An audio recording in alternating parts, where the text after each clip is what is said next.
trial of 13 Bulgarian Muslim leaders charged with preaching a radical form of Islam and advocating the violent overthrow of the Bulgarian government continues. The 13 were arrested in October of 2010 following intelligence indicating that the group was part of Al-Waqf organization. The Bulgarian government does not recognize the legitimacy of this religious group. Investigators uncovered documents indicating the group's desire to act violently in an attempt to impose a caliphate in accordance with a very narrow interpretation of Islamic law. Since the trial began on September 18th, hundreds of protesters have gathered outside the courthouse in daily support of the prosecutors. Recently, about 300 demonstrators holding banners that read, "Our religion is Bulgaria," and "Tough sentences for fanatics," made their presence known outside the courthouse. Their aim is to counter any support for the potentially violent group. Furthermore, the 13 suspects have all pled not guilty. In a strange twist, several witnesses for the prosecution have reportedly refused to confirm their initial written testimony, while another key witness has rejected his earlier testimony outright. However, prosecutors still plan to call 3 protected witnesses who will testify to the group's activities and intentions during the coming week. Since the fall of communism in 1989, the mostly Christian population has lived in harmony with the Muslim minority. Regardless of the outcome, most experts agree that the trial has raised tension in the region and will threaten the atmosphere of tolerance in the foreseeable future.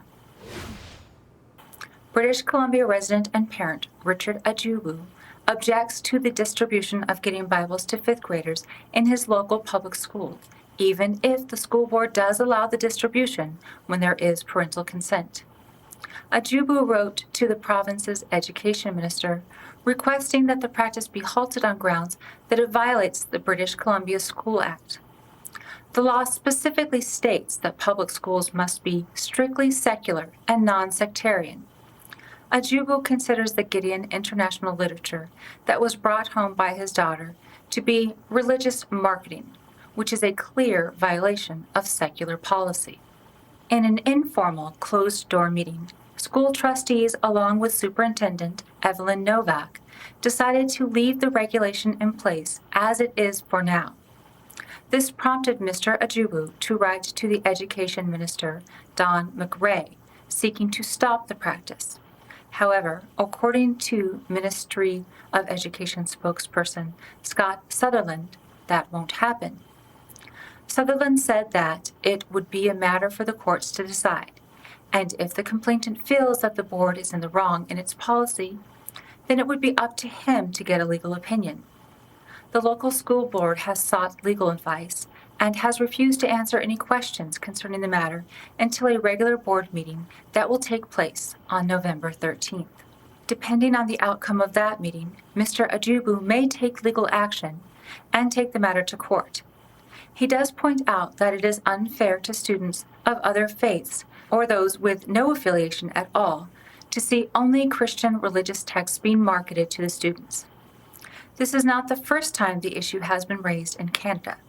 In January, the Ontario Public School Board discontinued the distribution of Bibles after similar concerns were voiced. Adam Darsky, who is the lead singer for the rock and roll band Behemoth, tore open a Bible during a concert in 2007. He also dubbed the ancient text deceitful and described the Roman Catholic Church as a criminal sect. At the time, Darsky was charged with offending religious feelings. Darsky was cleared of all charges after the court heard testimony that the show was a closed event where the audience knew what to expect. In 2010 and 2011, Darsky was again cleared of any wrongdoing. However, a former Conservative Parliament member named Richard Nowak, known for dogging the rock and roller for years, has refused to relent. Nowak has continued to lobby the Polish courts for a conviction and has finally obtained a Supreme Court ruling that a crime was indeed committed. In a statement to Polish television, Nowak stated that the Supreme Court has said clearly that there are limits for artists which cannot be crossed. But not everyone agrees with the Supreme Court. According to Darsky's lawyer, Jacek Potolsky, the High Court decision is negative and restricts the freedom of speech, but the court has decided that this is allowed in a democratic system. The ruling opens the way for a lower court to decide guilt and determine a proper punishment. If convicted, Adam Darsky could face up to 2 years in jail. Authorities note that it is extremely rare for anyone convicted of this type of crime in Poland to serve any prison time at all.